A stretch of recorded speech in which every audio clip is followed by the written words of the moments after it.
What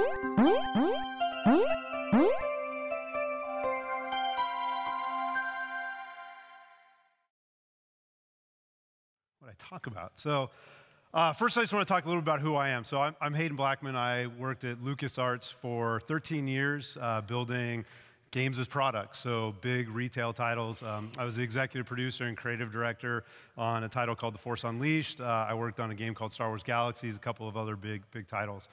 About 2 years ago, I left LucasArts to form my own development studio called Fearless Studios, and in January we were acquired by Kabam, which is, I think, the leading maker of core free-to-play games on multiple platforms. So for us, that was a very exciting transition, and for me, it was kind of coming full circle back to Galaxies, which was a massively multiplayer online game that I worked on relatively early in my career that really introduced me to the notion of games as a service. It was the first foray into that world for LucasArts, and for me, it was really my first experience with the notion of games as a service, and it was something I was always very excited about ever after, because engaging with the community and being able to evolve a game over time is incredibly exciting. So what do I mean when I talk about games as product versus games as a service? And to me, it's very simple. For a game as a service, to me, it's a game that evolves over time. It changes, you add new things, but it evolves based on your interaction with the player base, not just based on new DLC that you're adding or content that the dev team wants to create, but really in that interaction with the player base. So again, I'm relatively new to games as a service, to the free-to-play model in particular, having been at Kabam now for about 6 months. But I have a number of friends that have moved into this space, and I've certainly observed a number of things in my time in the industry. And I wanted to kind of walk through 10 mistakes that I see folks from traditional games making kind of again and again in the hopes that we can avoid them moving forward. And also, for those of you that maybe didn't come from traditional games but have people coming onto your teams that did, you can help them avoid those mistakes as well.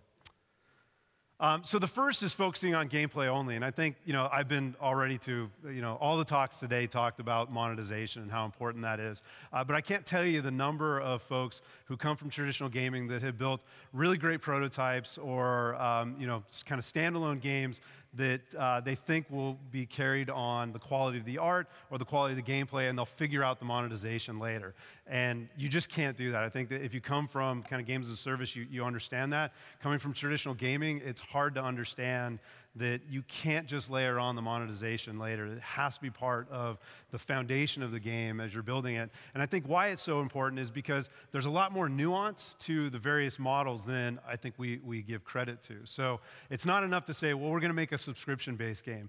Is it going to be a game that has a flat subscription for everybody? Is it tiered subscription? Is it a velvet rope subscription where some content is kind of partitioned away for those that pay the subscription? All of these are viable options with something like subscription gaming. When you start adding things like microtransactions and all the other possible ways to monetize these games, it becomes more and more complex. So you really have to understand that early. And then you have to understand what you're selling. And I don't mean, I'm selling a +5 sword or I'm selling, a new costume. You have to understand, are you selling vanity items? Are you selling power? Are you selling convenience? Are you selling time? And that ties into the last point, which is what is the value proposition for the player? So I think this is kind of good news. A lot of guys from traditional gaming come at it from the player perspective. Think about it as a player. What is the player getting in exchange for that money? Is he getting time because he doesn't want to invest time in order to do X, Y, or Z, so he's paying you for that time? Is it power? Is it wins? All of those things are things that you have to kind of think your way through before you start working on the kind of core design. The flip side of that, though, is confusing monetization loops with gameplay. So what I've seen is, again, folks from traditional gaming kind of going to one extreme or the other, where they focus solely on the game design and ignore monetization, or they get so nervous, and certainly, I kind of felt this when I first came into the industry, so nervous about not understanding monetization that they just want to kind of mimic what's been done before, and they lose sight of the gameplay at all. Completely. And I think that, we can't do that. People will pay for fun. We know that. It's proven again and again. I firmly believe that. And no one sticks with a bad game, no matter how, kind of compelling that loop is. In time, they'll churn out. And then this is becoming an increasingly competitive space. I mean, even just, 3 or 4 months ago, I had a friend tell me that, I can't wait to get into that games as service. It seems like it's the Wild West. It's wide open. It is increasingly competitive. Oh, did that just go off? No, okay. I'm shocked by how competitive it is. Every week it gets more and more competitive. And migrating players from one service to another really requires something new. You can think about it like a cable company that if they're trying to get your business, they have to offer brand new channels, right, for you to move from one to another or some other convenience. So you need to be thinking that way as well. How do you migrate players from one service that they've already invested in, potentially with time and money, to your service? And then I do think that this is something that gets overlooked and doesn't get talked enough about, but innovation is key. I do feel that innovative gameplay is becoming increasingly important, and that's a lesson from traditional gaming that we can bring over into games as a service. So in MMO circles, the Elder game has been talked about for a really long time. I think folks that have worked on kind of packaged product, games that have a shelf life of a couple weeks, or if you're lucky, a couple months, don't think as much about the Elder game, to be honest. It's kind of one of the chief things that you have to think about in terms of designing game as a service. You have to be looking at a game as a 3-year cycle. So you have to think about what are the players doing after their first month, what are they doing after 6 months, what are they doing at that 36-month mark, and everywhere in between. And then you have to really take a hard look at whether or not that design is sustainable. And I think one of the kind of fallbacks for folks from traditional gaming is to say, well, we're going to do it through content. And content can be the solution if it's sustainable, if you have the tools and the people to generate that content at a clip that is acceptable to the players, but it's incredibly difficult.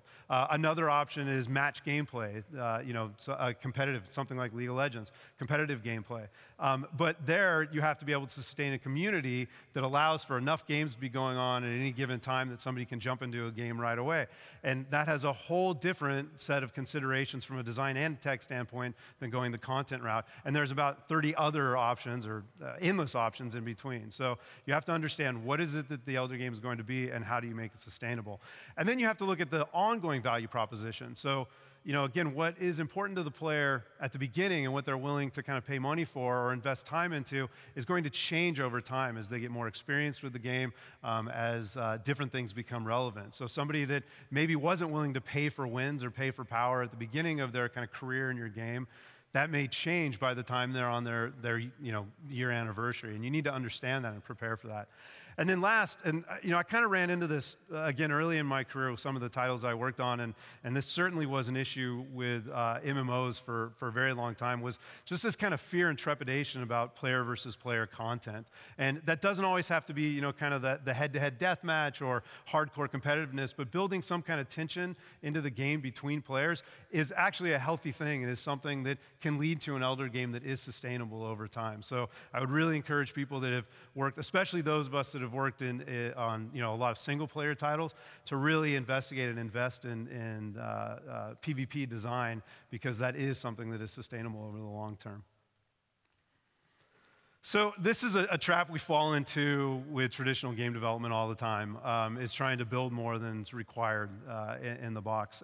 But it's really exacerbated here because what you're trying to do is get something to market that you can start getting feedback on and iterating on as quickly as possible. So, we have this term MVP at Kabam, minimal viable product. It's probably used elsewhere in the industry, but really embrace that concept. What is, kind of the bare minimum you need to get out there and start getting feedback? And it can be in a closed beta or in an open beta kind of setting, but really hone in on that and identify what those key features are and put everything else on your backlog. One of the cliches in the games industry and traditional gaming is we're building an onion. You start with this kind of core and you layer on top of it and top of it. And I'd say throw out the onion and really think about it in terms of cloves of garlic, right? And you may only need for MVP 1 or 2 cloves of garlic, these kind of smaller atomic particles. You wrap them up, make sure that they're accessible, but it's about being able to add to the cloves of garlic over time to make, I'm not really sure what is it a bunch of garlic? I guess. So what an entire bunch of garlic is, but eventually, over time, that's what you get to.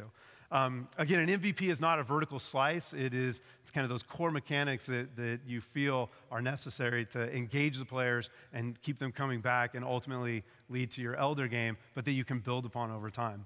And then get it out there and let it evolve. And to me, this is the most exciting thing about being in this space. And the reason that I came to Kabam, actually, is really this notion of I don't know if I have it in me to spend 3 years on another game and get it out there and see what people think, and go maybe have the benefit of a handful of focus tests. That is a very grueling process for game developers, folks that come from traditional gaming. I think who've gone through that. It can be incredibly difficult, and ultimately, it's not always that satisfying because what you think the fans are going to enjoy or the gamers are going to enjoy might not be right, or you might only have been off by a little bit, and if you had just had that information, you would have made something incredibly stellar. Now, this is your opportunity to do that. So you get a game out there, you see how the players react, and you can evolve it over time. And no amount of focus tests are ever going to compare to 100,000 active players playing your game and kind of speaking to you through what they do. So this is something that's easy to overlook. I think a lot of times, we get kind of comfortable with the teams that we've been working with in traditional gaming. And I think this actually goes both ways. I think, folks that come from building games as a service or from web development need to take this to heart too as the industry evolves. To me, the most successful teams going forward in the future will be a mix of traditional game developers, web developers, people with free-to-play experience, and people with experience building really robust social platforms, and even people that have built services. So there's no reason why you can't bring somebody who has worked at a larger service, even a cable company, into an organization, and they can bring real value. But to touch on a couple key kind of contributors on a project that those of us from traditional game development don't really understand, the second paragraph, really important. Monetization, design, and optimization. You have to have those producers or designers that understand how economies work, not just in game, but kind of on a global scale. People that can come in and can optimize and tweak the game over time. UX design, this is something that I had no experience with before coming to Kabam, to be honest. We always think in terms of UI design. There's UI artists, and then there's UX designers, and you need them both, and sometimes you get really lucky and it's the same person, but UX design is really about the flow of information and about the user experience and the way that they interact with your game, and so much of what we do is interacting through a UI and through that interface. You have to have a UX designer on, and you have to have them on early. And for me, what's been fantastic about having the UX designer that we have had on one of the projects I'm working on is she's really forced a lot of hard conversations about design, things that we would say, well, we'll get to that later, or we haven't thought that through. Because it's her job to lay all this out and make sure the flows work, she forces a lot of really great conversations and makes us make decisions that may have been delayed for too long. And then you have to have dedicated marketing. We'll talk about this in a little bit, but the game is marketing itself all the time. So no matter how small you think the game is, you have to have somebody on it that understands how to build that awareness over time and how to leverage all the great things that you're doing to evolve the game. And then tech experts. So there's this thing I keep hearing from some folks that have come from traditional gaming. It's like, oh, it's 1997 all over again. It's not. It's so much more complicated than that. If you dumb it down to that, you're going to fail, especially on the tech side. If you're building a Flash game, Flash can be deceptively complex. You need somebody that understands Flash. And it doesn't mean that people can't learn it, but you need somebody that understands Flash. If you're starting to build a 3D game, which more and more folks are moving in that direction, you better have people that understand how to build 3D art assets and how to build 3D pipelines on your team. So don't underestimate the tech complexity of these games. And then the last, which again is a lesson I think that we've learned sometimes the hard way in traditional game development, is that teams that work together over time get better at working together, and they're more and more successful. So you need to give those teams time to kind of gestate and grow and be able to learn how to communicate and work with one another. And the great thing about being in this space is things move so quickly that a lot of the challenges that might take kind of a team 3 years to get through in traditional game development, you'll go through in 6 months in kind of this kind of microcosm. And it's really exciting to watch the teams come together through those processes. So next one is, again, in traditional game development, we bust our asses for, 2, 3 years, 18 months, 9 months, depending on the schedule. But you work incredibly hard to get a game done and get it out there, and it's fire and forget. And again, some of us that have worked on MMOs kind of understand or know psychologically that once you launch the game, it's not done. But until you've gone through it, it's really hard to appreciate how much more work there still is to do after a game launches. I would say getting a game that you're treating as a service to launch is maybe 20% of the work. All the rest is post-launch. So you need to understand that the game's constantly marketing itself. So you have to always be putting your best foot forward, your best face forward. You have to understand that new stuff, whether that's new content or new features, drives acquisition, retention, and ultimately revenue. People are hungry for new stuff in your games. And again, depending on the design, that might be content or features. But you need to be constantly feeding that beast. And that is just a constant effort for the team. And then because of the speed with which we're updating games, you're sometimes updating daily. And sometimes it might just be a data tweak. Other times it's new content. But you need to be prepared for that. And you need to understand that if you have one bad update, it could crush your whole month. It could destroy the game. So you need to be super buttoned up every time you do a push or every time you do an update. And then this was something, other than the last bit, the in-game events, I didn't have much experience with, but is incredibly important, I've learned over the last 6 months, that everything you do with your games, you need to bolster that with marketing and make sure that you have a steady stream of promotions, of sales, tournaments, in-game events. Everything that the development team is doing, they need to be in lockstep with marketing to make sure that you're promoting it and you're getting the best out of it or the most out of it. All of these things are opportunities to bring in new users or to retain users that you already have or to convert people from players to payers. So it's incredibly important to be thinking about those things. And when you're building the game at the outset, you need to understand all this and be preparing for it and make sure you're building the right team to take you past launch. So this is something that I've seen happen a couple times as well in the industry, is this notion of, well, we're so excited to get to market and to start getting feedback that we're going to start cutting corners. And this is incredibly dangerous because, and again, we've learned this the hard way sometimes with MMOs, big MMOs. You get one launch. That's still true with games as a service. It doesn't matter how fast you get out there. If people can't play it, if the game's buggy or the service is down, they're going to leave. And more importantly, you can't add new content or new features if the base, the platform itself isn't stable. So you need stable tools, you need stable tech, you need a stable service. Again, it goes back to the cable analogy. If I went home and Comcast was down, for me, I'd wait maybe 5-10 minutes before I pick up the phone and call and complain. If it's still down the next day, I'm starting to consider my other options. If it's down after a week, I'm probably switching. And if they're only running reruns, I'm definitely switching, right? So you got to constantly be thinking about how you keep everything up and running so that players don't get an opportunity to leave. Churn is your enemy. You're going to be fighting it constantly. So optimization here is a little bit different than adding new content and new features. Optimization is really that kind of tweaking of the dials, and this can be even more valuable in many cases than adding new content or features. And it's something that certainly I've had to learn and is hard to wrap your head around until you've done it. But this really is, you can turn the knob on the price of something by $1 and see dramatically different results. So you need to have a plan for that from the outset, and you need to understand that the game's always an open beta, and you always have the opportunity to do that. This is very empowering. You need to kind of trust that you can make these changes over time, but you need to have a plan for doing so, because the game can live or die based on how well you optimize and how well you take advantage of changes in the industry and in your kind of community and player base. So you need to be doing that at the outset when you're building the game. You need to start thinking about what are all the things that we want to track. And again, if you've been to any of the other talks here, you've heard about DAUs and about average revenue and all those things. Those are obviously key metrics, very important to track. But you need to be thinking about all the little minutia you want to track as well. What is the sale price for an item? How many items are folks buying? At what velocity? Where are they buying them in their life cycle? So that's just one small sliver of types of things that you can track. So build in hooks to track everything, because if you try and add those hooks later, you'll fail. There's no way that you can do that while under the crush of a live service, or it's incredibly difficult.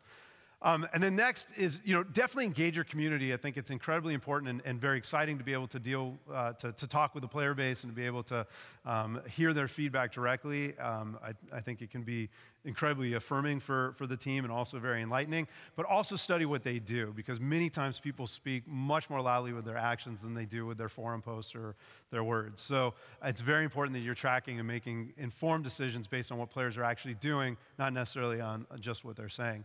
And then split testing, which is something that, again, in traditional game development, really there's very little ability to do. It's something that should be embraced, and again, is one of those very exciting opportunities where you can take one server and test a price for, again, Magic Sword at X, and then on another server test it for Y. compare the results, and let the best design win there. And I think that is, to me, one of the fundamental ways that you can get to this optimization. But you have to have people, as I mentioned earlier, that know how to do this and that it's ingrained in them. And that's certainly not everybody on the team. So virality is a term that gets bandied about a lot. It's thrown around all the time. For me, virality really just comes down to how do you make your players into recruiters? And I would even go beyond that and kind of end with a call to action to turn them into evangelists. So what happens right now, a lot of virality is driven through kind of blunt instruments. Things like, well, we're going to gate your progress until you refer 5 friends back to us, or we're going to give you this big special prize if you bring 10 players into the game. All that definitely works, which is why people continue to do it. But they really are blunt instruments, and I don't think are the best solution for turning people into evangelists. What an evangelist is somebody who goes out and talks about the game because they want to, because they're so excited about the game, and they want to bring more people into this experience to share it with them. And again, going back to some of the previous points, things like player versus player combat, or team-based play, or cooperative play, or large communities can lead to that kind of sense of evangelism. So really, as you start to develop these types of games as a service, think about how you turn people into evangelists, because you won't have the benefit of the kind of pre-awareness that you get in traditional games, where there's a huge marketing machine or some sort of marketing machine at the outset, or PR at the outset, that can get you some kind of pre-awareness. It's all about building your community over time. And then the last one, which is kind of the good news slide, is that in traditional games, it is more mature than kind of games as a service, and there are a number of best practices that have been adopted in traditional games, not always adhered to, but they're there, and when they're used, they lead to more successful titles.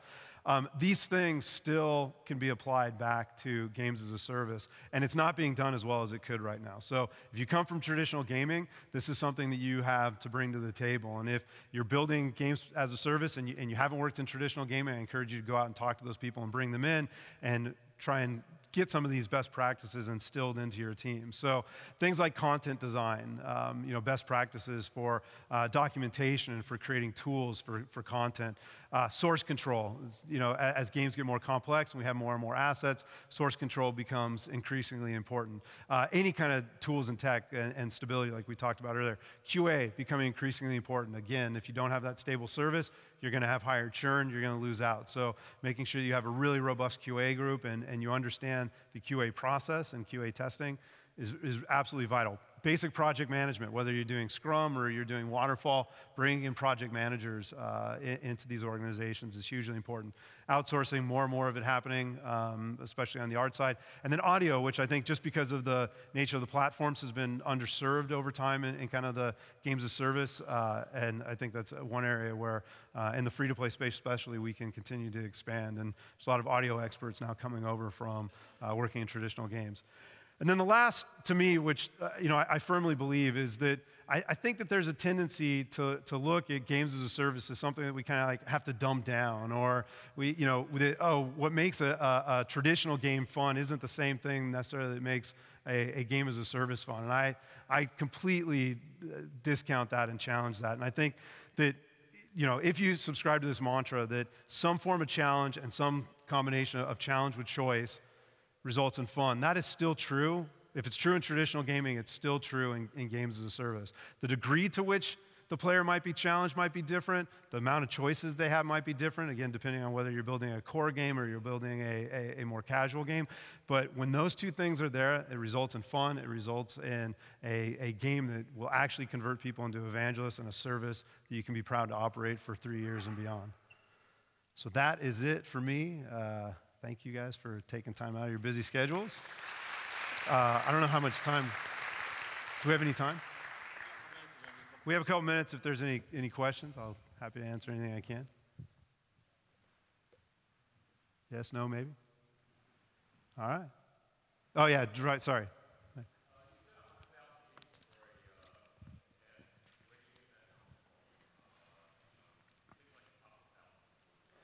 It all depends on the game that you're working on, but in order to get 100,000 is actually not a number I just pulled out of thin air. It's a metric that we're looking at, and so that we can get enough data and enough kind of cycles through the particular game that I'm working on right now in terms of the economy. But again, it all depends on the game that you're making, right? If it's a game with a fairly complex economy, with a lot of, kind of, I don't want to say buying and selling, but, crafting or trading or those types of things, you probably want more folks than if it's, a game that is more focused on, 3v3 combat, that may not require 100,000. That most likely would not, right? Anything else? Oh, yeah, right.